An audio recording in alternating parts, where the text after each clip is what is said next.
¿Ahora sí? A ver, no. Tiene la voz Un poco flojilla. Espérate. ¿Se oye ahora? Sí, Sí. Pues así son. ¿Desde allí se oye? Sí. Igual incluso sin micrófono, Sí. ¿no? No, pero sí yo creo que se nos oye bien, ¿no? Sí. Bueno, quería comentaros que vamos a tener que nombrar hija predilecta de Murcia y de Alcantarilla a Rosario, Yo encantada. porque ya ha venido unas cuantas veces a Murcia y a la región y a Alcantarilla de la mano de su novela, y para nosotros siempre es un honor recibirla. Alcantarilla acoge esta presentación de La huella de una carta por expreso deseo de Rosario, que quería hacerla en el municipio donde precisamente tiene su sede nacional, Habite. ¿Qué os voy a contar de la lucha que llevamos desde hace 62 años, cuando nació el primer afectado vivo de talidomida? Que no sepáis ya por los medios de comunicación. Pero hoy estamos aquí para ensalzar la novela de Rosario y sobre todo el detallazo que ha tenido la escritora de donar un porcentaje de los derechos de su novela a la Asociación de Afectados de Talidomida que presido. Lo dijo hace unos meses y lo ha mantenido y cumplido. Sobre la novela, deciros que es un libro de apasionante lectura, donde su protagonista principal, Nuria Sompor,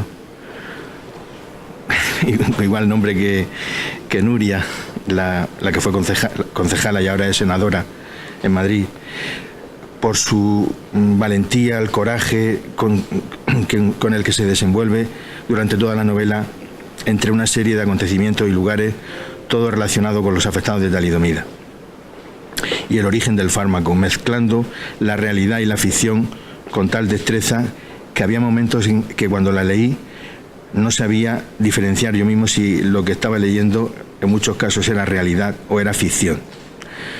Tuve el privilegio de ser la primera persona que leyó la novela por expreso deseo de ella, cuando todavía no estaba impresa. Me la mandó en PDF y para mí fue una tortura tener que leer una novela de tantas páginas en el ordenador. Porque, bueno, a mí me gusta leer en la mano, pero había que leerla y a contrarreloj para... ¿Acaso no le parecía bien? Sí, por si había algún error o alguna cosa, y creo que detectar que solo encontré un fallo y además era gramatical, no era algo que a alguien se le pasó. Estaba todo perfecto. Yo no quiero aburriros porque me tenéis más que visto, me parece a mí, por los medios de comunicación. Yo quiero ceder la palabra a Rosario, que es ella la que tiene mucho que contar de esta historia, de todo lo que se ha recorrido por España, conociendo personalmente a muchos afectados cuando fue preparándose y documentándose para escribir la novela, y ahora se sigue recorriendo España para presentar y promocionar la novela. Y me gustaría que en las palabras que ella nos diga, por supuesto que rememore su pasado, porque como creo que sabéis, la trama argumental está basada creo que por la edad que tenemos todos aquí, nos suena cuando nuestras madres escuchaban el famoso consultorio de Elena Francis. Estaban cosiendo por la tarde o haciendo, y si nosotros estábamos jugando, yo me acuerdo perfectamente.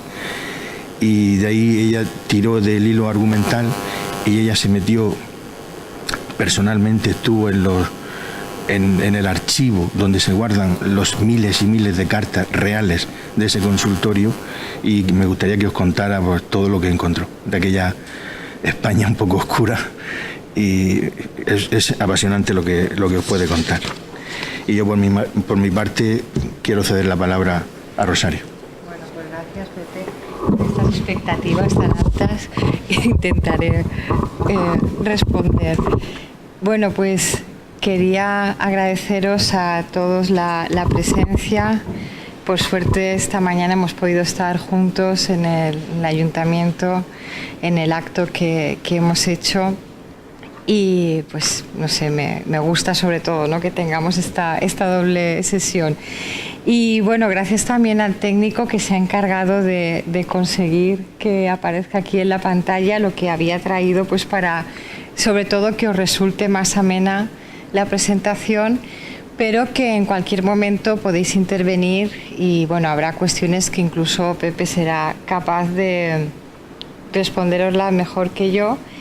Y bueno, he puesto esta fotografía al principio porque fue la primera vez que nos vimos en el Casino de Murcia. Yo todavía no había publicado la novela y entonces hicimos una serie de entrevistas, una mesa redonda. Ellos pues me aportaron material valiosísimo, ¿no?, de lo que habían vivido en primera mano. Esta mañana he contado algo a medias porque tampoco me quería extender y fue que Pepe en una de nuestras primeras conversaciones me contó algo que creo que ante esas cosas es imposible no escribir, y es que me dijo que cuando él nació lo tuvieron 3 días escondido debajo de una toalla, o sea, antes de enseñárselo a su madre, ¿no? Y entonces yo a veces le he dicho que a mí eso me parece una metáfora de lo que ha pasado con ellos, ¿no? Que los han tenido pues escondidos, no se ha reconocido pues lo que les sucedía, pero bueno, esperemos que eso cambie dentro de poco, exactamente el jueves, ¿no?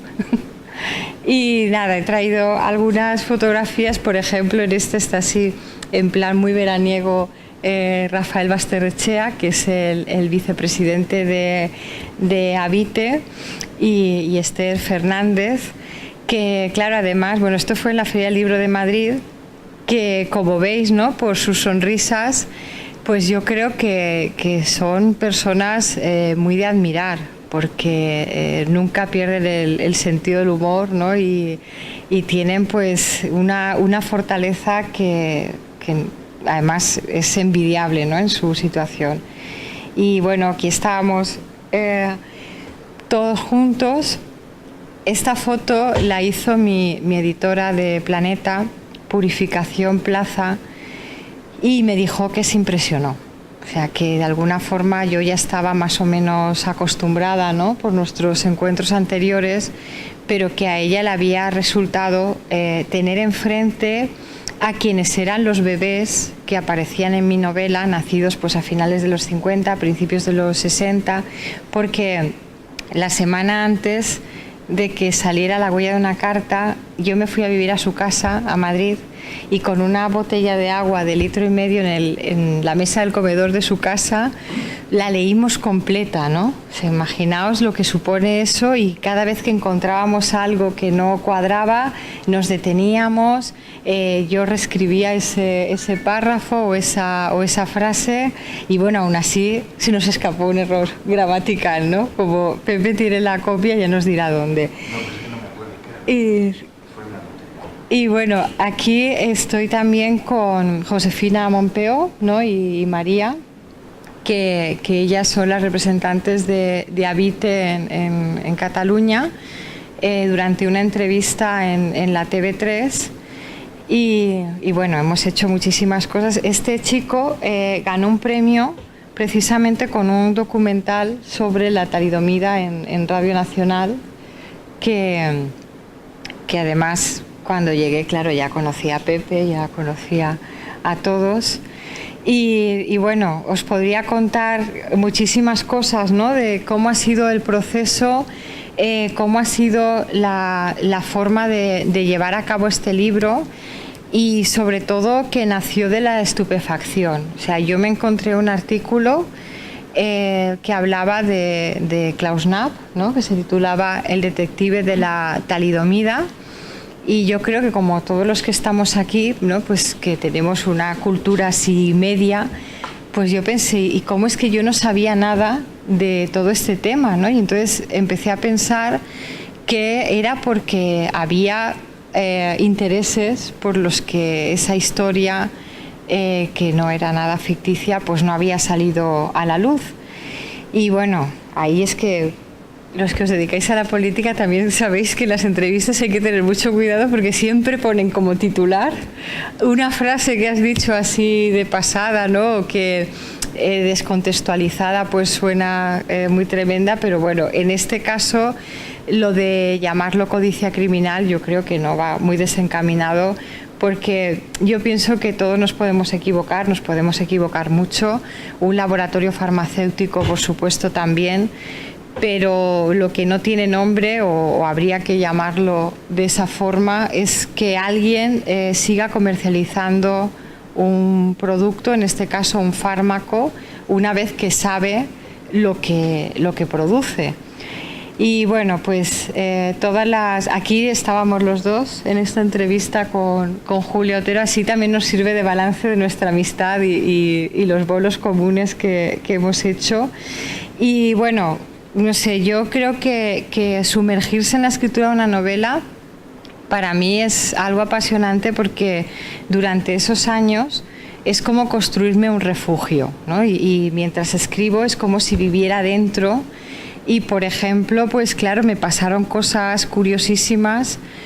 Pues, por ejemplo, me enteré de que existía una disciplina que se llamaba odonimia, que no la había oído en mi vida, y que consiste en estudiar el nombre de las calles. O sea, qué historia, ¿no?, tienen.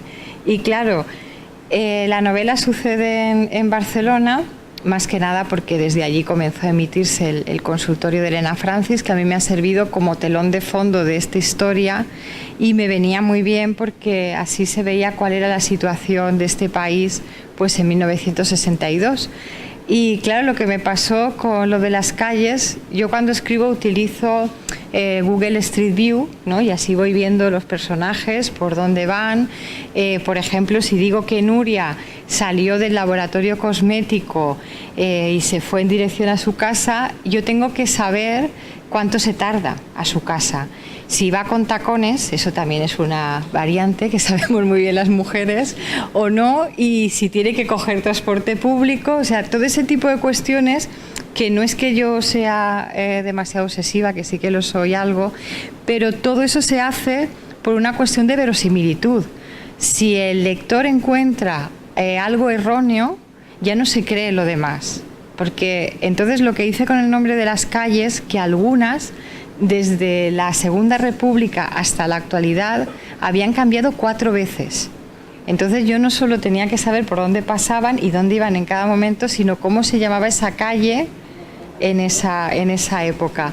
Y claro, y hubo cosas muy, muy curiosas, por ejemplo, la calle Eduard Maristany, que en un momento determinado los protagonistas, que a él le puse Boro Navascués, porque como era químico dije, pues le voy a poner Boro, que le pega, porque me gusta como incluir el destino de los personajes en su nombre, y entonces así pues ya le doy una pista al lector. Bueno, pues hubo el caso de una calle que ahora se llama Eduard Maristany, en la Segunda República también se llamaba así, pero durante el franquismo se llamó Marqués de la Argentera. Y yo al principio dije, bueno, pues que lo han cambiado, ¿no?, el nombre de uno por otro, pero cuando ya me puse a investigar me di cuenta de que el Marqués de la Argentera y Eduard Maristany eran la misma persona, porque el marquesado era un título que le había dado Alfonso XIII porque hizo un túnel ferroviario, y entonces como era una obra de gran envergadura, como premio, pues le nombró marqués. Y claro, y yo pensaba en todos esos cambios. Por ejemplo, la Plaza de Cataluña se llamaba Plaza del Ejército Español, pero nadie la llamó nunca así, porque luego sabéis que siempre queda a veces el nombre popular, ¿no? Y por ejemplo, luego os contaré por qué lo del bambú. A ver, que he traído es que así lo voy pasando, y si me da tiempo ya os cuento lo demás. Bueno, que he traído esto, que es de mi anterior novela, de Volver a Canfranc, porque la protagonista, como hablaba antes con Nuria, se apellida Somport, porque el túnel que hay entre España y Francia es el Somport. Entonces me parecía que era como un homenaje y un guiño pues a los de la anterior novela. Cuando un amigo me mandó esta imagen, que se llama Leo, y él es muy aficionado pues a hacer todo este tipo de montajes digitales y tal, yo cuando vi a Susana Griso con mi novela en la mano pensé, ya está Leo tomándome el pelo, ¿no? Pero luego, como vi que era un vídeo y lo puse, pues me di cuenta de que era así. Bueno, voy a encontrar... Es que las que había traído las quiero poner al principio y luego ya os cuento las demás. No sé si podemos poner el book trailer porque lo teníamos en el... ¿Lo podíamos poner, Pedro? Que está... ¿Sí? Pues mira, voy a ver si lo puedo poner desde aquí, porque así es más ameno también. A ver. Y ya que tenemos estos buenos medios, pues los aprovecharemos. No sé, es que yo creo que da una idea así en general de lo que supone. Pues Sara no sé si lo reconoce, ¿no? Bueno, pues nada, os lo cuento yo. Y... ¿Sí? A ver... Ah, por abrirlo con otro reproductor, ¿no? Ay. Bueno, así le damos más emoción con la cuestión técnica. A ver si está el VLC, ¿no? Sí, ese lo suele leer tú. Sí. Suele. Bueno, es que ya que hicieron este gran trabajo, por lo menos que lo podamos ver. A ver.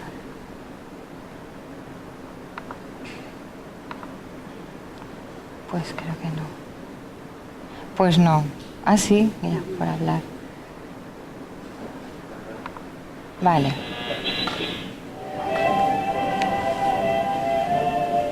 Hola, amigas. Seguidoras fieles de este consultorio radiofónico que nos congrega asiduamente alrededor de las ondas. Un saludo muy especial para todas. Querida amiga, le escribo porque no tengo a nadie más a quien dirigir. El motivo de mi carta es el siguiente. De la forma más sentimental que usted pueda imaginarse, he sabido de un asunto tremendo a través de las palabras de un amigo. Con este señor tengo el mayor grado de intimidad que puede haber entre un hombre y una mujer. Usted ya me entiende. Es alguien muy poderoso. Solemos vernos una vez a la semana. En esta ocasión yo llegué antes que él a nuestro nido y me quedé dormida. Hasta que entre sueños escuché unas frases impactantes. Fueron tan terribles los detalles que de forma inmediata me desperté. Menos mal que tenemos asistencia.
Bueno, yo creo que valía la pena verlo.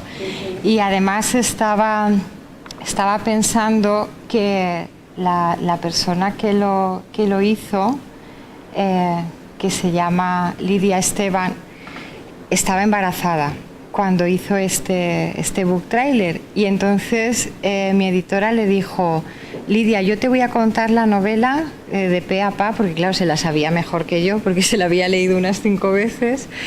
Y le dijo: pero no quiero que la veas hasta que des a luz. Porque claro, si ya hay esa obsesión, ¿no?, de cómo saldrán y demás, pues decía, como lea este libro, como que se va a sugestionar y lo va a pasar mal sin necesidad. Y me dijo: bueno, cuando esté de baja maternal, pues ya la leo. A ver, nos habíamos quedado aquí, que era el book trailer. Y bueno... Y claro, y estábamos hablando, porque por suerte hoy hemos tenido tiempo de sobremesa, de que la novela nació precisamente del desconcierto, ¿no? De no poder asimilar que algo así había sucedido. Y entonces supe que todas las cartas enviadas al famoso consultorio radiofónico de doña Elena Francis, que para más INRI no existía, pero bueno, eso no fue ningún obstáculo para su popularidad, pues las habían... Existían las cartas. Las cartas sí. no existía el personaje, ¿no? Porque, claro, se descubrió que sobre todo la mayoría de cartas de los años 60 y 70 las había escrito un señor que se llamaba Juan Soto Viñolo, que era principalmente crítico taurino, lo que no le iba mal a uno de los temas predominantes, ¿no? del consultorio. Y claro, y yo no podía pensar que todas esas cartas, la familia propietaria del Instituto de Belleza, que se apellidaban Fradera, yo les he puesto Frumen en la novela, porque claro, como Frumen es trigo, ¿no? Y eran muy hacendosos y todo eso, pues me llamó mucho la atención que no es que no las habían destruido, sino que las guardaban todas en una masía medio abandonada que tenían en Cornellá. Y claro, y ese fue un dato extraño, porque claro, las personas que escribieron a ese programa, que contaban cosas más que privadas, íntimas. O sea, yo encontré cartas que sobre muchas de ellas se podría escribir una novela. No sé, por ejemplo, me llamó la atención que, y esto lo hablábamos nosotros antes, que había muchísimas cartas de hombres, pero las de hombres no se respondían en la radio por una razón muy sencilla, y es porque no utilizaban cremas. Entonces no eran público objetivo. Entonces demostraron ser unos adelantados de la publicidad, porque fue idea de Ramón Barbat en 1947.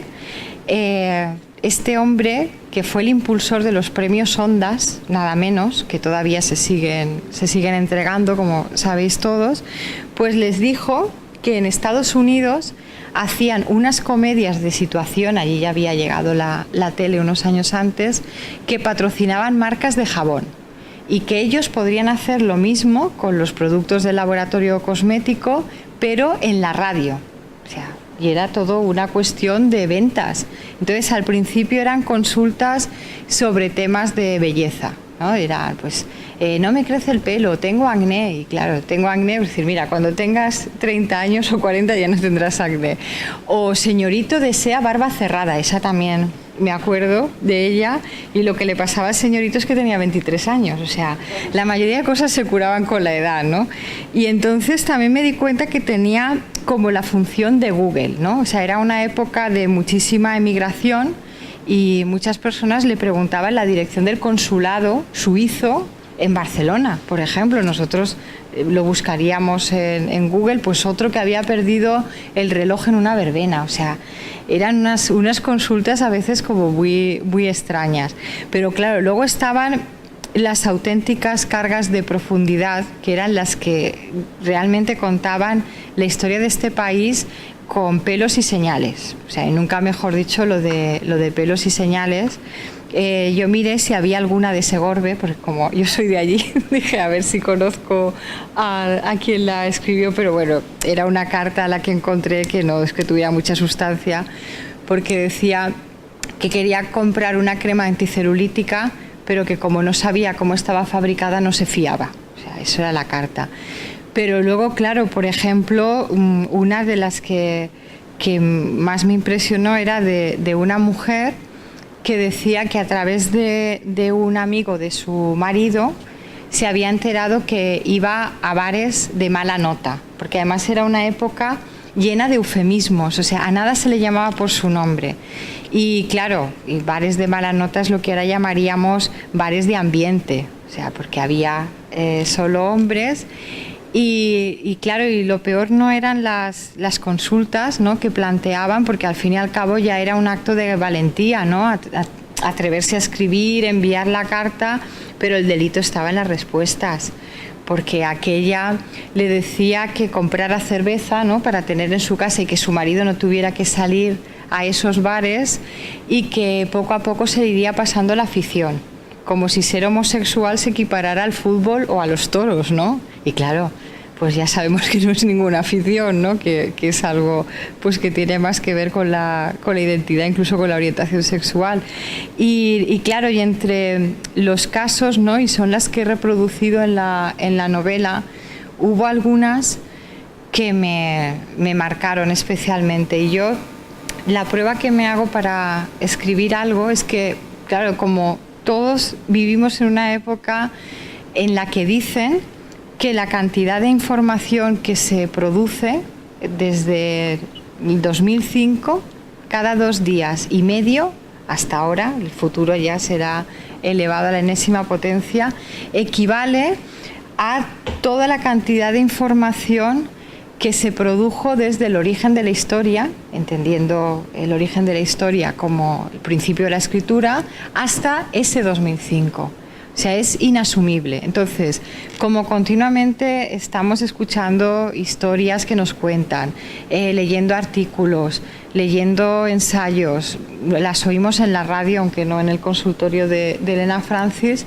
pues yo siempre pienso que si una historia se queda conmigo, pues entonces la escribo. O sea, si pasan días, semanas, meses y no me puedo olvidar, entonces esa conmoción que a mí me ha producido, pues creo que si se la traslada a los lectores van a sentir lo mismo, ¿no? Si soy capaz de reproducir pues, los mismos mecanismos emocionales. Y claro, por ejemplo, yo lo que he hecho con muchas historias es trasladarlas a ese lugar y a esa época. Porque, por ejemplo, una de las que aparece, y os lo cuento porque esto no afecta a la trama general, pero para que vean el tipo de historias a las que se enfrentaban, ¿no? en este programa. Pues bueno, hablaba de una mujer que había salido a dar un paseo con su hija y en el escaparate de una mercería, pues su hija había visto un jersey de angorina y se había enamorado del jersey de angorina, que la angorina también es algo muy típico de esa época. Y bueno, y entraron, pero no había de su talla. Y nada, y la madre, pues para darle una sorpresa, tenía llave de su casa, como muchas madres y muchas suegras, ¿no?, suelen tener, pues se lo compró y una mañana que ella estaba trabajando en el hospital, pues se lo llevó pues para hacerle ese regalo.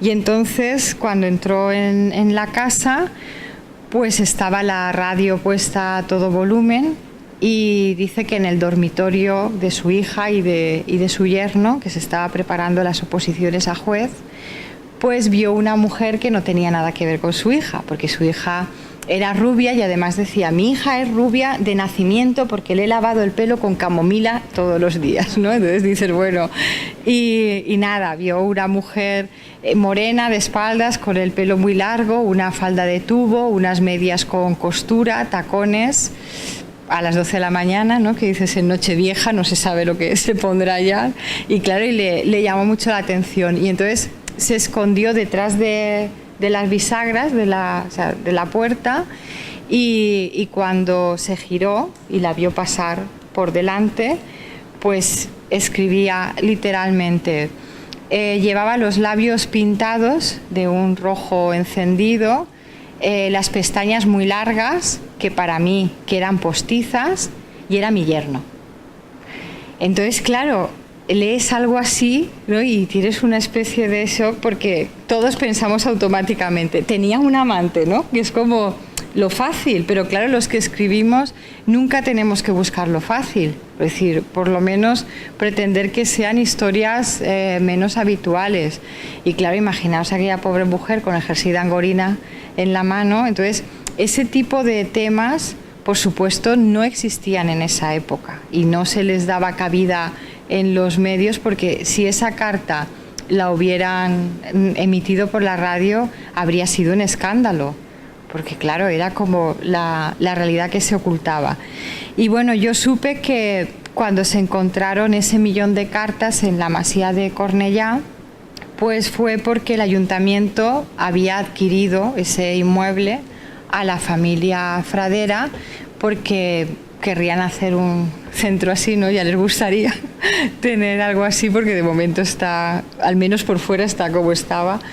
Y bueno, pues gracias a un técnico del ayuntamiento que se dio cuenta de lo que había allí, que eso era la intrahistoria de España, pues evitó que las quemaran, porque estaban sacando todos los muebles y todo, y entonces se puso en contacto con la archivera de allí, de San Feliu, que tiene el archivo de toda la comarca, y entonces de ese 1.000.000 de cartas pudieron salvar 80.000, porque algunas estaban en muy mal estado pues por las goteras y por la propia erosión, ¿no?, del tiempo. Y entonces las de 1962 sí que estaban digitalizadas. Lo que pasa es que, claro, cuando me las enseñaron físicamente, en los sobres, en el remite, estaban los datos personales. Luego en la digitalización sí que los han quitado. Y me gustó mucho, ¿no?, verlos también, porque había, pues no sé, pocas personas que ponían su dirección completa. O sea, me acuerdo de un caso que decía: vivo por ahí por Cervera. O sea, o luego, por ejemplo, otra que firmaba como pecadora. Dije, esta me la tengo que leer, ¿no? Porque claro, era como... Y después había un sacerdote yo lo he llamado el padre Viles Hermes, y en el laboratorio cosmético, ¿no?, donde se recibían las cartas, pero después en la radio había otro censor. O sea, pasaban una doble censura. Y muchas veces ya con la plantilla, con el guión de la programación hecho, en el último momento el censor decía, no, esa no va. Y entonces la quitaban. Y las oyentes se quejaban porque les ponían más música que cartas, porque había como una especie de adicción. O sea, porque claro, tenemos que pensar que era un momento en que la oferta de los medios no era como la de ahora. Y entonces, cuando comenzaba el consultorio de Elena Francis, se escuchaba en los talleres de modistas, los patios de vecinos se convertían como en una especie de amplificador, en cajas de resonancia. A mí me han dicho personas que ahora rondan los 60 años que el chofer lo ponía en el autobús a la vuelta del colegio, y claro, los que iban eran niños de pocos años, ¿no? Y yo creo que eso nos ha calado a la mayoría más de lo que creemos, ¿no? Porque ha sido como la educación sentimental, entre comillas, de este país. Y después también hablaba con Pepe, que porque claro, nos hemos intercambiado tanta información durante estos años, que no me extraña que él me dijera que no sabía dónde empezaba la ficción y dónde acababa la realidad, porque a mí también me ha pasado, ¿no? O sea, yo creo que hemos hecho este entrecruzamiento, porque, por ejemplo, ellos me pasaron todos los documentos que habían presentado al Tribunal Supremo, ¿no? Porque, claro, son de acceso público, porque cualquier persona los puede consultar, pero entre todos había uno en alemán que yo reproduje en la novela, traducido, porque además me lo mandaste ya traducido al castellano, que claro, ese fue el que me estremeció ya por completo. Y entonces lo que decía exactamente, o sea, porque claro, yo quería encontrar entre esas cartas de Elena Francis aquellas que hablaran de la talidomida, ¿no? Si había madres que habían escrito a este programa pues sobre ese tema. Y bueno, y lo que pasó, porque yo tengo una amiga, Petra Diringer, que en la novela de Canfrán fue quien me escribió las frases en alemán. O sea, esto es como todo, no hace falta que sepas muchas cosas, sino tener a buenos amigos, ¿no?, que te proporcionen la información.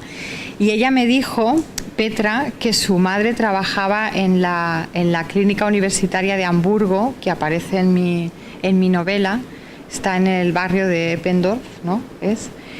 Y me dijo que cuando sucedió esto, en Alemania lo llenaron todo de carteles rojos en los hospitales, en los dispensarios, en los centros de salud, en cualquier sitio, para que esa pastilla no se le diera a nadie. O sea, como aún no sabían muy bien, ahora ya sabemos que, bueno, que sobre todo a embarazadas, ¿no?, pero también hay otras posibles vías de que produzca estos efectos. Y entonces, claro, hay sospechas de que hay pues bastantes casos más en España que en ningún otro país. Hay quienes dicen que fue porque esas unidades en Alemania no se destruyeron, ¿no?, sino que las exportaron, y que seguramente pues eso explicaría el alto número de afectados españoles. Entonces, entre esos documentos yo vi uno de la farmacéutica que decía no se contempla informar a los médicos españoles sobre los efectos adversos de este fármaco. Y claro, y eso es un reconocimiento por parte de ellos de que lo sabían, ¿no? Lo que estaba pasando. Y a mí eso fue lo que me hizo escribir la novela.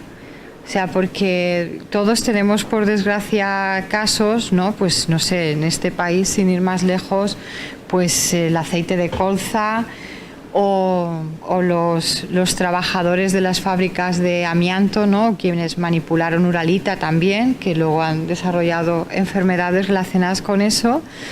Pero claro, que una vez que ya se sabía que estaba causando esas tremendas deformidades, que se siguiera comercializando, como decía al principio, pues yo creo que eso no tiene más nombre que codicia criminal.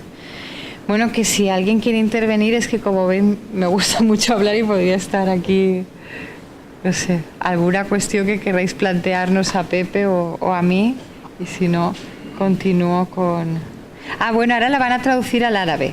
Había puesto esta página porque además es una editorial que tiene su sede en Canadá y desde allí van a distribuir la novela para todo el mundo.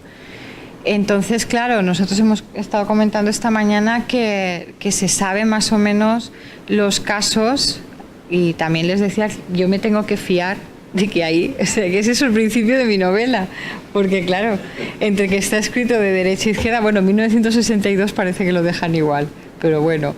Y entonces, que estábamos comentando nosotros que todas estas cuestiones, ¿no? de dar visibilidad, que yo sí que he notado una evolución desde que empecé a escribir la novela en el 2015 hasta ahora. Sí que es verdad que cada vez hay más personas que saben, ya no, porque antes cuando me entrevistaban talidomida lo pronunciaban siempre por aproximación. Y mal, sí, y entonces como que eso yo creo que sí que lo habéis conseguido, ¿no? Que cada vez sea más... Ah, sí, bueno, que lo que hablamos, ¿no? Porque yo le dije a Pepe que me parecía lo justo, es que yo donaría parte de los derechos de autor, bueno, de autora en este caso, a Vite, pero claro, yo lo que pensé es que, por ejemplo, yo en la editorial Planeta, bueno, yo y mis compañeros, cuando firmamos un contrato no es por el libro, es por la historia. Entonces eso quiere decir que si sale en cualquier otro soporte, es decir, si se hace una adaptación audiovisual o si lo convierte en una novela gráfica o sale en otras lenguas, pues sigue siendo la misma historia. Además, eso dicen que es una prueba que tendríamos que hacer siempre los que escribimos, y es que una historia funciona si eres capaz de contarla en voz alta, porque eso significa pues que tiene ya la urdimbre, ¿no? propia de los relatos. Y bueno, y en este caso ha sido un acto simbólico. Yo le dije a Pepe que no hacía falta que esperásemos al 22 de junio, que a mí cuando me pagara la editorial ya lo iba a hacer efectivo, espero que lo recibierais, ¿no? Y entonces que en este caso que son solamente los derechos que se corresponden de mayo, porque la novela salió el 23 de mayo, a diciembre del 2018. O sea, ya tengo otra deuda contraída con ellos, ¿no? Por lo que llevamos ya de este año. Sí, porque claro, lo que pasa es que en el Departamento de Derechos Audiovisuales de Planeta sí que están negociando con una productora, porque claro, lo que pasa es que ahí, cuando se habla de la venta de derechos audiovisuales, yo creo que hay que interpretarlo al pie de la letra. O sea, si una productora cinematográfica lo compra, como en el caso de mi anterior libro, hay que tomarlo así, porque desde ese momento ya es de ellos. Y a todos nos ha pasado que nos hemos leído una novela y automáticamente le ponemos cara a los personajes, todos son como a nosotros nos gustaría que fueran, y cuando vemos la película pues decimos, pues yo no me lo imaginaba así, pues han quitado no sé qué historia, pues es que claro, aquí dicen que pasaba en Madrid y era pues otra ciudad del mundo. Entonces tenemos que entender que una adaptación cinematográfica es la lectura que hace el director, a veces también la directora de casting, que suele ser mujer, porque muchas veces cuando vemos actores que se repiten en varias series, la explicación es que la productora es la misma. Entonces, pues por eso. Y no sé, yo cuando me dicen esto me acuerdo de era un chiste que contaba Rafael Azcona, el guionista, que decía que había 2 cabras en un vertedero y se estaban comiendo un rollo de celuloide.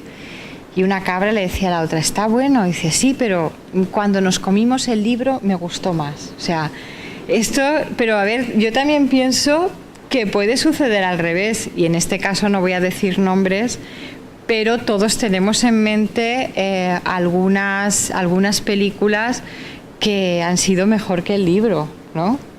A mí se me ocurren unas cuantas, o sea, yo si lo mejoran estaré encantada. Y bueno, pues lo que ha pasado pues con otros casos, porque yo lo que intento hacer es lo que los americanos llaman faction, ¿no? O sea, en vez de fiction, que sería la ficción, faction se refiere a lo que está basado en hechos reales. Y sobre todo me interesan esas historias que, aunque han sucedido en el pasado, es como que lo que pasó entonces no se quedó entonces, sino que se ha proyectado sobre nuestros días, ¿no?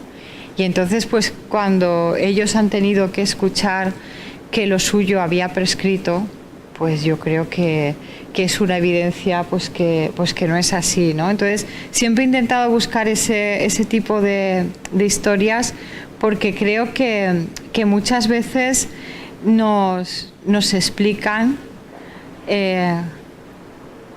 pues hechos de nuestro presente, ¿no? Que a veces no alcanzamos a comprenderlos, y si nos remontamos atrás pues está la explicación. Bueno, esto no es que La buena esposa sea yo, sino que me pidieron este artículo para el suplemento del País, para el País semanal, porque hicieron una edición especial de la novela en la que una autora que se llama Pilar Alonso había escrito un libro sobre el consultorio y cómo era pues la vida, ¿no? Sobre todo las mujeres en esa época. Y dentro de todos los documentos que manejé encontré un manual de instrucciones, además se llamaba El Manual de la Buena Esposa, por eso luego le pusieron ese título, y me pareció algo buenísimo, porque cuando aquí no creo que haya nadie que hiciera, no sé, os veo más jóvenes que todo eso, la sección femenina. Pues a mí me han contado que sobre todo lo tenían que hacer obligatoriamente mujeres que querían ser maestras o que se querían sacar el carnet. Y entonces parece que al final les daban este manual, no sé si he traído algunos, que era, o sea, pues eso, ¿no? Cómo tratar al marido. Porque hay una página de publicidad antigua que yo también la consulté en 1900 para ver los anuncios, ¿no? Sobre todo de prensa y de radio de la época, y hay uno posterior, porque es de los 70, de Soberano, no sé si lo habéis visto, que llega el marido a casa y está la mujer esperándolo y él le da un bofetón, pero, o sea, el bofetón es como parte del diálogo, o sea, uno dice una cosa y él responde, ¿no? Así, y ella, muy en la línea de Elena Francis también, se va a ver a una pitonisa. Y entonces la pitonisa le dice que si lo espera cuando llegue del trabajo con una copa de Soberano, que además os acordáis que el eslogan era "es cosa de hombres", ¿no? Pues que todo irá como la seda. Pero claro, ya era una situación en la que se aceptaba que si él le daba una torta, pues era porque había tenido un mal día y ya está, ¿no? Y entonces, claro, y en ese decálogo de la buena esposa, Pues además está ilustrado, los dibujos están muy bien porque parecen como en las películas de Doris Day, ¿no? Que salían al lado de la lavadora, ¿no? Pero con unos vestidos, y dices, bueno, era pues a la última moda. Y entonces había muchos, ¿no? Por ejemplo, que antes de que llegara el marido había que frotar a los niños hasta que estuvieran relucientes. Y claro, yo me imaginaba la escena, ¿no? de sacar brillo a los niños como si fueran...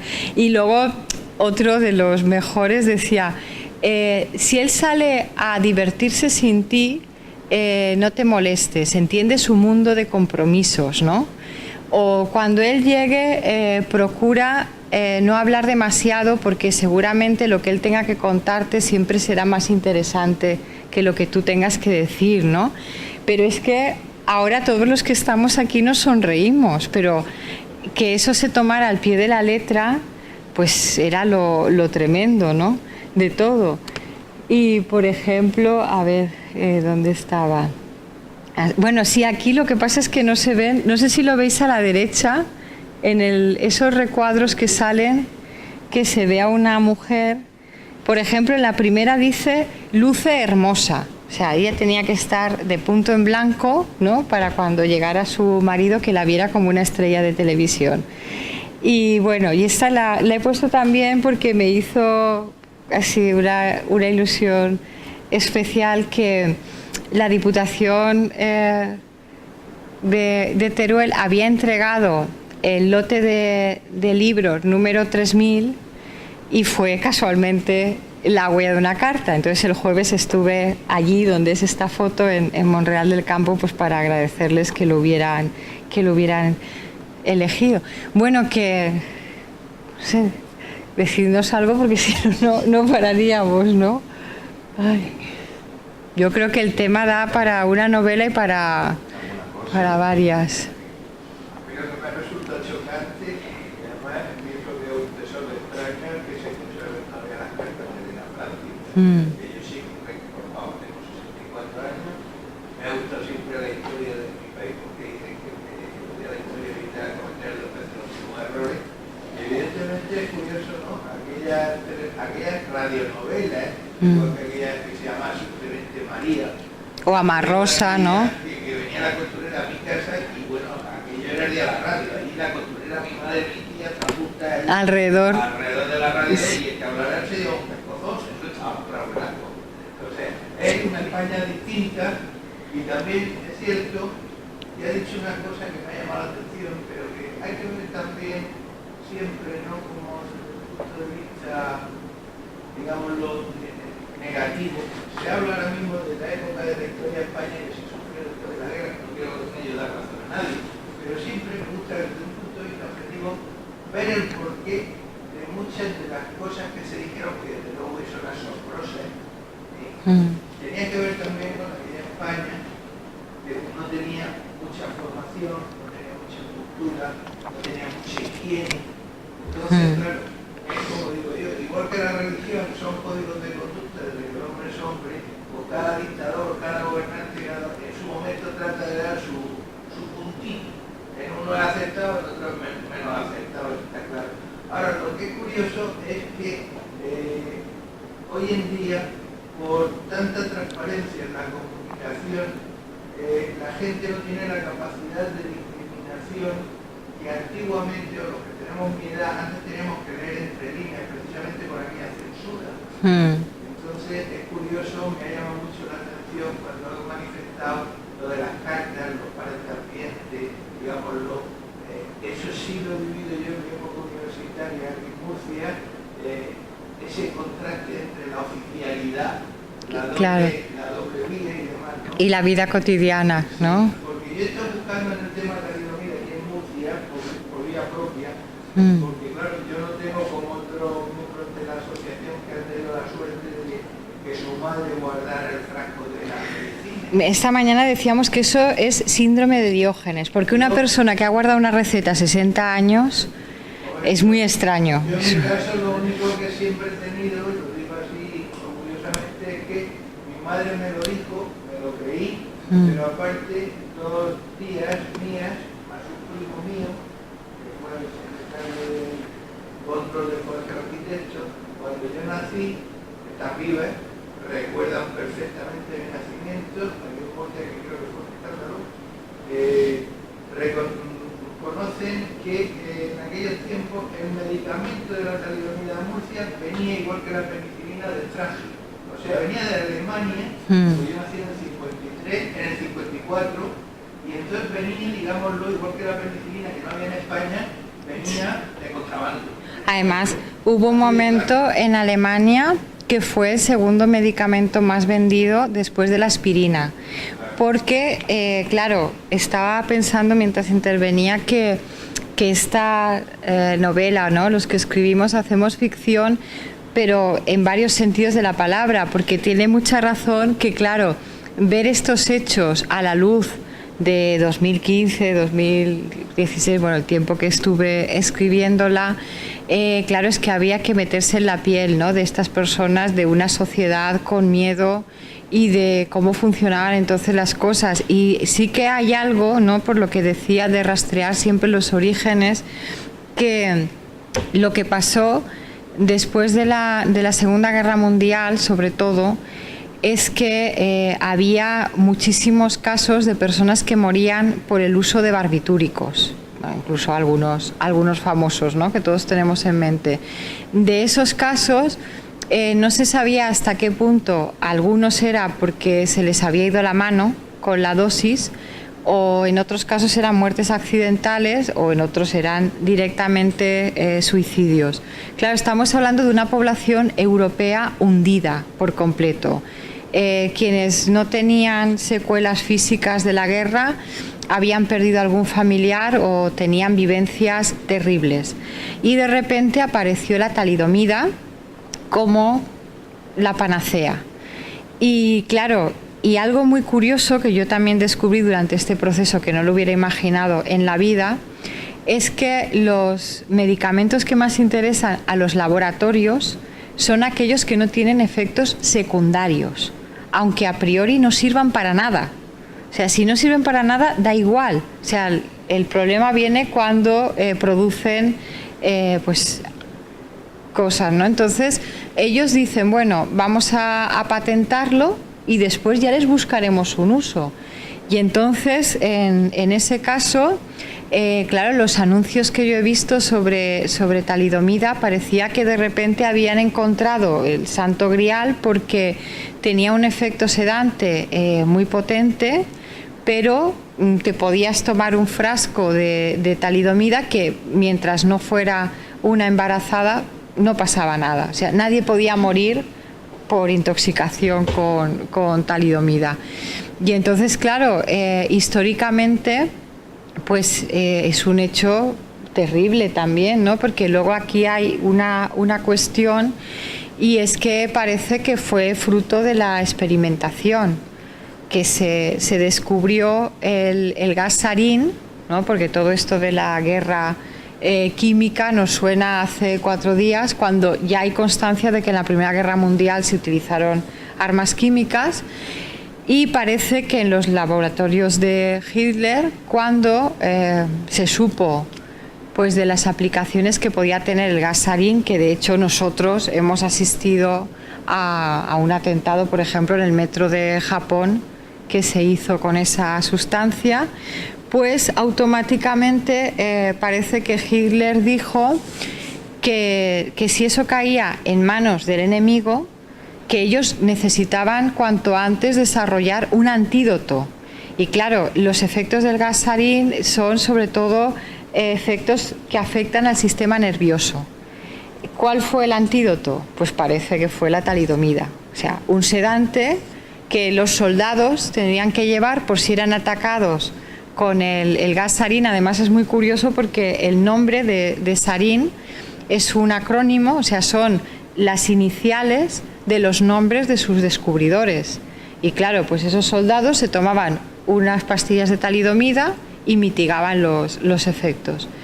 Y no sé, pues muchas veces yo creo que es inevitable plantearnos que cuántas enfermedades raras, ¿no?, vienen de algún uso de medicamentos pues que no era el acertado, y cosas que no se saben explicar, porque luego tenemos otra cuestión, ¿no? Los mismos fármacos no hacen los mismos efectos en todas las personas.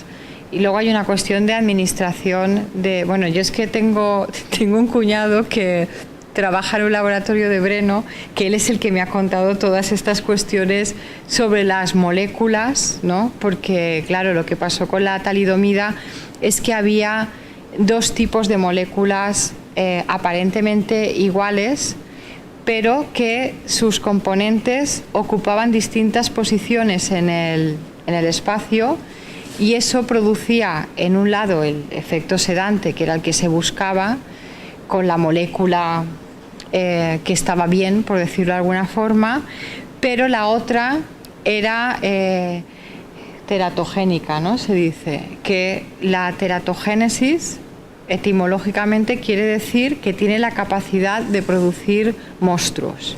O sea, por suerte, las personas que tenemos aquí no son nada monstruosas, ¿no? Son muy admirables en muchos aspectos, pero claro, eso era lo que significa. O sea que tremendo. ¿La talidomida era el nombre comercial o el principio activo? El principio activo, sí. Yo le puse Telamón en la novela porque precisamente un Telamón en la mitología griega es un titán, ¿no? Y yo quería dar justo la idea opuesta, que con esas pastillas pues lo que se conseguían eran el mismo efecto que tienen las bombas, ¿no? Amputaciones sobre todo. Y luego pues eso lo puede explicar mejor Pepe. En España se llegó a comercializar hasta con ¿cuántas marcas distintas? 10 marcas. Claro, lo tenían como principio activo, pero no se llamaba talidomida, se llamaba Cortegán, ¿no? Telamón, por eso de los titanes, sí, claro. A mí me acuerdo de aquella época también que era Francis por la tarde y mis abuelos me despertaban con la saga de los profetas por la mañana. Siempre. Tenías el día completo, sí. Yo esta mañana, cuando me has contado un poco la historia, creo que por encima, y cuando hablabas de la ficción, yo te quería preguntar si en la novela esa parte de ficción, porque la parte de los hechos reales todos nos imaginamos dónde se centra. En la parte de ficción, en tu novela se entra en alguna trama de las farmacéuticas o sea, te metes en alguna trama. Sí, porque claro, yo es que creo que la literatura tiene la función, entre otras muchas, ¿no? Además de entretenernos y aportarnos información sobre cosas que desconocemos e incluso conmovernos, la otra gran función sería corregir la realidad, ¿no?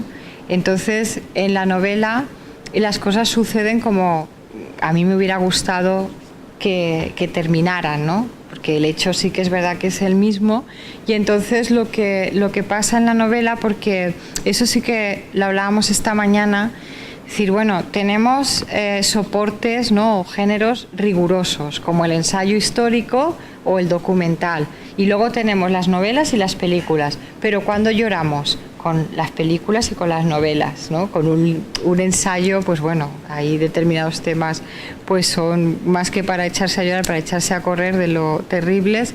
Y entonces yo lo que consideré es que una vez que sabía todo ese conflicto, ¿no? O sea, todo lo que había sucedido, que lo tenía que poner en escena.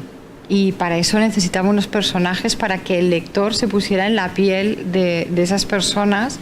Y por ejemplo, esta mujer que os he dicho antes, que era Josefina Montpeó, ella me dijo ese día en Barcelona que los lugares que yo había descrito, como el Patronato Rivas y otros hospitales, eran donde a ella la llevaban de pequeña a hacerle las pruebas, ¿no? Para ver de dónde le venía lo que le pasa, que bueno, lo que le pasa es que no tiene piernas, ¿no? A Josefina. Y bueno, entonces toda esa puesta en escena, basándome también en los documentos reales, pues yo lo que hice es que hay una persona que le escribe a Nuria Somport, la protagonista, que solo al final de la novela se descubre quién ha escrito esa carta, y entonces ella pues cuando dice en el book trailer, yo tengo el mayor grado de intimidad que se puede tener con un hombre, usted ya me entiende, o sea, 2 líneas para decir que se acostaba con el que en ese momento era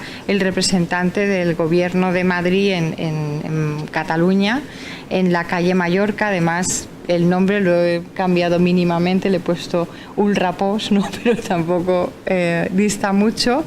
Y entonces ella conoce toda esta trama de la venta de talidomida en España y los problemas de conciencia que tiene él. O sea, porque ella piensa que es una buena persona, que si tiene esa relación con ella es porque su mujer es paralítica, como si eso lo eximiera, ¿no? Y dice, es por sus circunstancias, señora, ¿no? Y entonces, claro, a través de una conversación que él tiene con alguien del Ministerio de Sanidad, pues ella descubre todo lo que está sucediendo y entonces se ve abocada a contarlo pues a través de esa carta y a partir de ahí se destapa. Y sí que están, bueno, los laboratorios, en este caso el laboratorio farmacéutico, lo que sucede pues es que utilizan todos los medios a su alcance para que eso no salga a la luz. Y por ejemplo, sí que es verdad, y yo eso sí que lo saco en la novela tal cual, que hubo una mujer que era canadiense, Frances Olhan Kessler, que esta mujer era la que estaba a cargo de la DEA, ¿no? de la Agencia de Drogas y Medicamentos, ¿no? La FDA, de Foods and Drugs, y entonces ella era la encargada de supervisar todo lo que los americanos tomaban, ¿no? O sea, tanto comida como fármacos. Y lo que pasó es que esta mujer, o sea, por lo que hablaba al principio de los nombres, ¿no? Los nombres nos parecen algo así casual, pero pueden cambiar a veces los acontecimientos de una historia. Y lo que pasó con Frances es que ella se presentó, antes de estar en esta agencia, ¿no? Muchos años antes, a la Universidad de Chicago, y cuando el tribunal la tuvo delante, pues entonces se dieron cuenta de que era una mujer. Pero claro, no podían decir nada porque ya la tenían allí, pero como Frances puede ser nombre de hombre o de mujer, y además parece que se les había traspapelado algo de la documentación y no sabían exactamente más datos, pero sí que sabían que la recomendaba una eminencia científica, que era un profesor de otra universidad, pues con el que no querían enfrentarse. Pues gracias a esa, bueno, es que no fue un error, pero bueno, que pensaron que era un hombre y luego resultó ser una mujer, pues el presidente Kennedy la condecoró, le dio el galardón más alto al que puede aspirar un ciudadano civil. Ya sé que esto de ciudadano civil queda un poco extraño, pero bueno, en oposición a militar. Y dijo Kennedy en ese discurso que se lo estaba entregando porque era la persona que había salvado la vida a más estadounidenses, que ella era, además de Canadá, como decía antes. Entonces, fue la persona que impidió que la talidomida se comercializara en los Estados Unidos, porque allí, con la cantidad de población que hay, el desastre hubiera sido pues mayúsculo. Aún así, hay casos de afectados porque ahora esto no se puede hacer. Bueno, yo por desgracia he visto que lo hacen en el tercer mundo, porque yo viví 10 años en Perú y de repente en un pueblo joven o en una urbanización popular, porque ya sabéis que cuando no se sabe muy bien cómo nombrar algo es que hay un problema, pues de repente aparecía una posta médica, por supuesto autorizada por el gobierno, entonces era Fujimori. Y claro, y estas personas que vivían allí en unas condiciones muy precarias, las casas eran de estera, o sea, con lo que nosotros vamos a la playa son con las esterillas, pues las paredes de sus casas eran, pues eso, tejido de estera así trenzado. Eso podía ser así en Lima porque nunca llueve y porque estaban en las dunas. De repente aparecía la posta médica y todos estaban muy agradecidos porque tenían médicos, sobre todo alemanes e italianos, Y claro, y yo me di cuenta que a esas personas les estaban administrando medicamentos y estaban probando con ellos cosas que aquí no existían. Y me pasó con un caso de un anticonceptivo que yo no lo he visto en España, por eso tengo varios hijos, me imagino. Y claro, y eran como un dispensador, ¿no?, de hormonas que se ponía debajo de la piel y eran como, no sé, 2 rayas así. Y entonces, al poco tiempo de volver, vi en la televisión un anuncio de un laboratorio holandés que lo estaba comercializando. Y yo pensé, claro, llevan años probándolo en el tercer mundo y cuando tienen los resultados ya lo comercializan, pues, en nuestro ámbito occidental, ¿no? Y son cosas tremendas. Entonces, claro, yo creo pues que escribir cuando sabemos algo así o sea, no escribir sería prácticamente imposible, ¿no? ¿Ha recibido algún tipo de presión o amenaza por parte del laboratorio con motivo del parto de esta obra literaria? A ver, lo que pasa es que, claro, cuando yo se lo propuse a mis editoras, pues yo les conté la historia completa, ellas se quedaron perplejas. A mí me ha pasado de ir con la jefa de prensa de Planeta a hacer entrevistas y ella se ha quedado pues con el técnico, ¿no?, mientras yo estaba allí en el estudio, y cuando he salido me la he encontrado llorando, o sea, por las cosas que yo había contado, ¿no?, y porque sobre todo me acuerdo un día en Madrid. Sí, no, es que venía por eso que no se me había olvidado. No, es que tengo que contar el contexto. No, y digo esto de la editorial porque, o sea, para empezar, bueno, ella, para terminar con esto, se puso a llorar exactamente cuando yo dije que, claro, que cada vez quedan menos afectados y eso significa que el volumen de las indemnizaciones pues bajaría, ¿no?, en ese caso. Y entonces lo decía porque nosotras estábamos en una sala de reuniones allí en la sede de Planeta de Madrid, en este caso en la avenida Josefa Valcárcel, y nada, ya había así como una cristalera pues como esta, y teníamos enfrente el edificio de Grunenthal.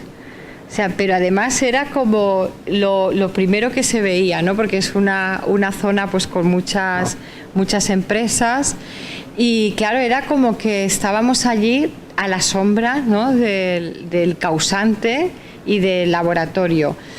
Yo, hasta que no tuve el libro en las manos, y eso lo sabe Pepe, que fuimos muy cautos, ¿no?, con la información, yo pensaba que no se editaba.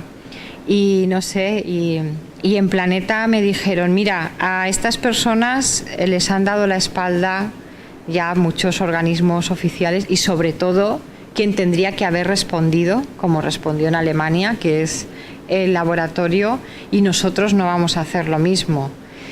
Y yo le dije, bueno, pues a ver si es póstuma la novela, ¿no?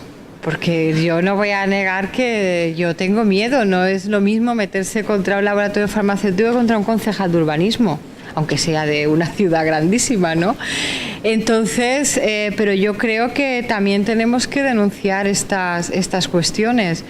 Yo creo que por una parte demostrarían ser pues muy inteligentes, ¿no? Como, bueno, esta mañana discutíamos un poco sobre eso, si de una vez pagaran las indemnizaciones porque está aprobada la causa.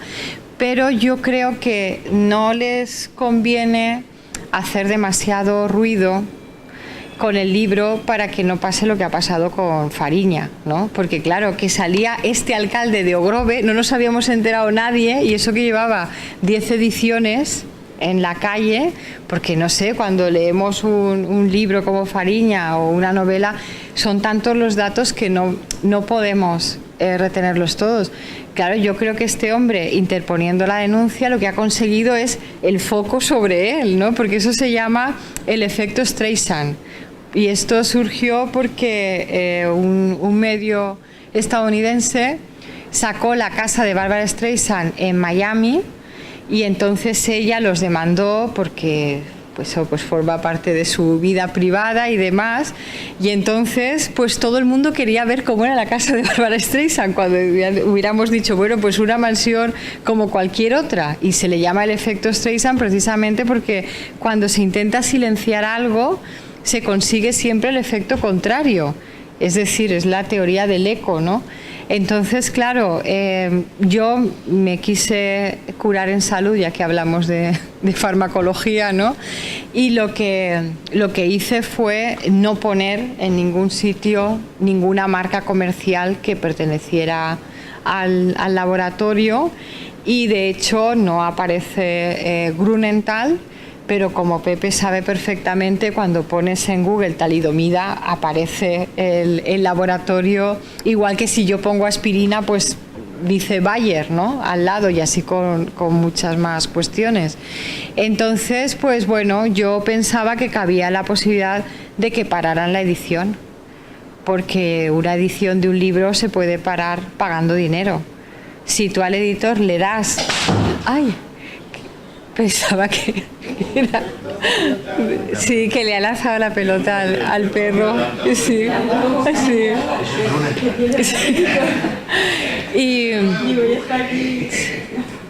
Y bueno, que yo creo que no tenemos que dejarnos amedrentar tampoco, ¿no?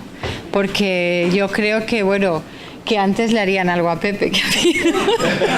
Lo tengo como escudo humano. Porque con la caña que ya les ha dicho que todavía va a tener más tiempo libre, unos años. Ignacio Martínez, nuestro abogado, que está llevando esta historia a nivel judicial y ahora a nivel político, me está ayudando también.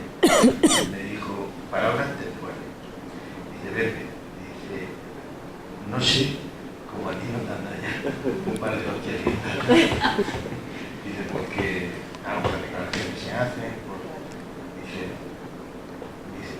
él lo justificaba, pues claro, ahora mismo el nivel mediático que está esta historia, y claro, si encima te hacen algo peor. Es peor para ellos, porque ya en contra de ellos. De todas formas, sí que hubo un caso, yo no sé qué pensáis de esto, del periodista argentino de Nápoli, que lo encontraron muerto en extrañas circunstancias en un hotel de Londres. Y este hombre era el que más había escrito en Argentina, pues sobre todo sobre los nazis, que está bastante probado, pues que muchos terminaron sus días en un exilio dorado, ¿no? Sobre eso puedo contar que la semana pasada se ha publicado un libro que no ha llegado todavía, que está en Amazon, está en inglés, y hay una información del historiador argentino Carlos de Nápoli, pero el libro lo ha publicado un pediatra que se llama la jubilada Martin Johnson, y una persona que me está ayudando, un chico historiador, investigador, y ya se lo ha leído, está en inglés, y tiene cosas alucinantes, o sea, de todo el tema del pasado nazi. Hay información muy fuerte respecto a lo que comentaba antes Salvador Fructuoso, y es sobre el tema de las patentes, también, que está todo relacionado. Y ahí se demuestra que una ya en el año 40, incluso antes, patentó la tecnología. Alemania, España, en Argentina. Entonces, si tú patentas un medicamento en el año 40 y no lo comercializas todavía, y lo comercializas años después, mientras tanto estás haciendo pruebas con él. claro. Y como pasa... Es que el consuelo que nos queda es que eso no podría pasar, ¿no? Ahora mismo, en España, al menos. Lleva pruebas documentales. Ahora mismo hemos empezado a traducirlo. Hemos tenido los documentos a este pediatra que lo conozco personalmente, y estamos en contacto también con un bufete de abogados australianos que también parte de esos documentos están allí, porque se ganó, allí fue por un acuerdo extrajudicial, no con Grünenthal, sino con la farmacéutica de los de allí, y nos van a facilitar esos documentos de esa patente, y a ver y traducir el libro que está en inglés. Hay muchos traductores aquí. Son traducciones delicadas. Pero claro. seguimos línea de investigación y Google en un momento y luego ya lo vas a... Claro, luego ya se arregla un poco. Son traducciones muy técnicas y luego son los documentos anexos que lleva, que eso no lo puedes traducir. Son documentos PDF. Claro, lo que pasa que parece que con esta maniobra se intentó ocultar que procedía de experimentos en campos de exterminio. Entonces, por ejemplo, algo tan escandaloso como que Mengele estuvo viviendo, bueno, hay una película, la del médico alemán, ¿no?, que cuenta que estas personas, muchos fueron accionistas de compañías farmacéuticas, incluso más escandaloso todavía, algunos de los mal llamados médicos de Hitler se los llevaban a Estados Unidos porque dentro, ¿no?, de todos estos experimentos terribles, pero eran auténticas eminencias. Entonces, claro, son cosas como para reflexionar porque, no sé, yo la impresión que tenía cuando estaba escribiendo era que las consecuencias de la Segunda Guerra Mundial en muchos aspectos llegan hasta nuestros días. Porque una guerra no es algo que empiece y acabe, ¿no? O sea, es que todo lo que sucedió ahí, pues de alguna forma, pues no se termina. Bueno, vamos a terminar con una nota alegre, ¿no? Porque no va a ser todo así de tremendo. Y yo, sobre todo, quiero decir que bueno, a quienes os he conocido hasta ahora, porque me ha gustado mucho que en las presentaciones que he ido por toda España pues hayan venido personas afectadas por talidomida y me hayan contado sus vivencias. Y siempre, no sé, y esto creo que Pepe también lo tiene en mente, que una gran parte, ¿no?, de estas personas, bueno, en el caso de Fructuoso eres abogado, ¿no? Bueno, es que si no, si me tratas de usted, luego me siento mal, pero bueno, que claro, sí que me ha llamado la atención que son personas que en la mayoría de casos habéis dedicado vuestros esfuerzos y vuestra vida a los demás, como Maravillas, ¿no?, que también es de aquí, Maravillas Cifuentes. Sí. Y hay muchos perfiles así, ¿no?, personas que han trabajado en temas sociales. Y luego, bueno, yo no sé si todos los que están aquí saben pues las cosas, ¿no?, que a veces hemos comentado, porque, o algunas de ellas, por ejemplo, cuando yo estuve en Murcia con ellos, pues no sé, estaba también Manuel Bioque, Mariano Garmendia, Ana Castillo. Ellos se conocen desde hace muchísimo tiempo. Y claro, y yo no sabía hasta qué punto en algunas ocasiones pues estaban hablando en broma o en serio. Y claro, pues por ejemplo, Mariano Garmendia, pues a él le faltan los antebrazos, ¿no? Y Mariano me dijo que era aparejador y todos se reían, ¿no?, pero para ver la cara que ponía yo, a ver si yo me lo creía o no. Y claro, pero Pepe cuando me contó... En Bilbao, sí, en Legorreta. Y claro, cuando me contó Pepe que él había sido paparazzi en Interview y que iba en una Zodiac, y yo decía, bueno, ¿y si te caes, ¿no?, cómo se nada con una pierna? No, pero es que los brazos me van muy bien, ¿no? O luego, por ejemplo, lo que te pasó cuando te encontraron con la pierna en el maletero, ¿no? Que el guardia civil dijo, esta pierna es humana, ¿no? Fue en la frontera. Sí. Claro, pues.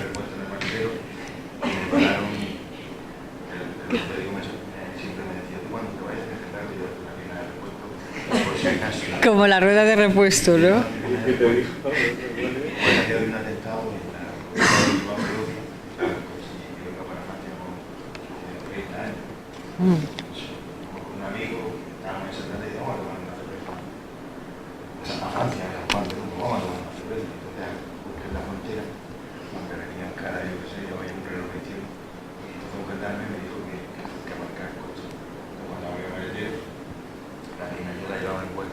En bolsas de basura, además.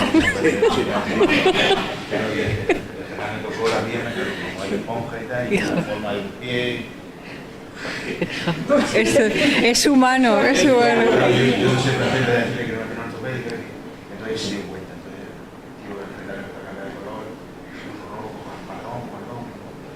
enteré por Alfonso Virao que en Francia los gendarmes que ridiculizan a algún discapacitado y demás, bueno, se lo pueden expulsar del cuerpo. De la gendarmería. Normalmente ha metido todo su cuerpo, toda su cabeza en el maletero, tocando y dijo, una tienda humana y esto yo que se habrán matado a alguien. Pero eso es que aún no estarías casado con Esther, ¿no? Porque Esther te hubiera buscado algo más aseado que 2 bolsas de basura, ¿no? Que fuera la funda de un traje o algo así, ¿no? Pero bueno, pues yo he dicho esta mañana y lo repito para los que no estabais, que yo creo que cuando conocemos a personas así nos engrandecen, en el sentido de que todo lo demás se relativiza, ¿no? Porque cuando os vemos que habéis salido adelante y que habéis sido capaces de tanto, ¿no? Y de repente te encuentras con alguien que lo tiene todo y porque... Claro, eso pasa, ¿no? Que es como lo de Hernán Cortés, que una vez que quemas las naves ya no hay vuelta atrás, ¿no? Y bueno, pues eso, que si no hay ninguna intervención más... yo encantada. Pues bueno, yo solo me queda pues eso, desearos pues que por fin, ¿no?, se os reconozca, y yo creo que esa reparación económica va mucho más allá de lo que significa, porque también es una reparación moral y sobre todo un reconocimiento pues a tanto sufrimiento. Ojalá que vivieran todas las madres, ¿no?, pues para saberlo, pero bueno, yo creo que esta vez sí que sí, ¿no? Nunca hemos estado tan cerca. El día 28, el jueves que viene, yo quiero pensar que todos los partidos políticos van a votar. Además, los que voten que no quedarían muy mal, pero fatal, porque es una cuestión social, no es ideológica. Es un partido solo, un partido de izquierda, independente, que lucha tanto por los temas sociales, que nos ha dicho personalmente que va a votar que no. Pero bueno, yo creo que de aquí al 28, encima de la enmienda, si la enmienda se va a votar en solitario, se van a retratar y se van a quedar con el pueblo de la. Yo creo que no les interesa votar. Y es más, aunque votarán que no, como lo hablaba antes con Nuria, por mayoría, no por unanimidad, pero por mayoría, que tiene que haber otra moción de censura, o tiene que haber algo muy gordo en este país para que cambien el feo. Yo creo que creo más. Pero también decía esta mañana que si sale no será la panacea, porque todos los países que se legalice. En 2013 ya ganamos una sentencia judicial que la indemnización tiene que ser a 20.000 euros por punto porcentual, y ahora se pasa en el rebajado, si se aprueba, a 12.000 euros por punto porcentual. Con lo cual, en la enmienda que se ha aprobado en el Senado, también se dice que el resto, la diferencia de esos 12.000 a los 20.000 que ya se ganó en 2013, los debería pagar el laboratorio, que no todo salga encima del bolsillo del contribuyente. Bueno, pero yo creo que el contribuyente prefiere que su dinero se destine a estos fines, ¿no? Sí, porque es algo que estamos...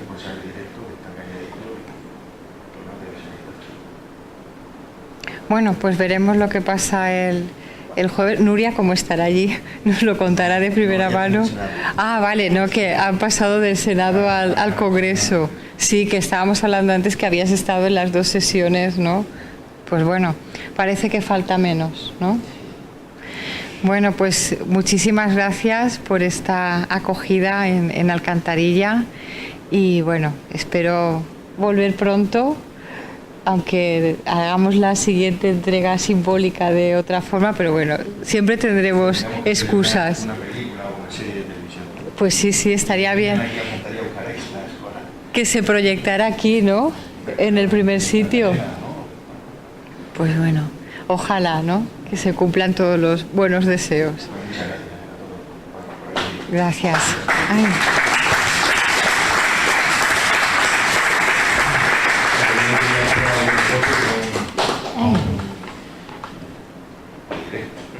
No se acuerda ya de mi nombre. Nuria, si al final la protagonista de la novela es Nuria Somport, Claro. Aniversario.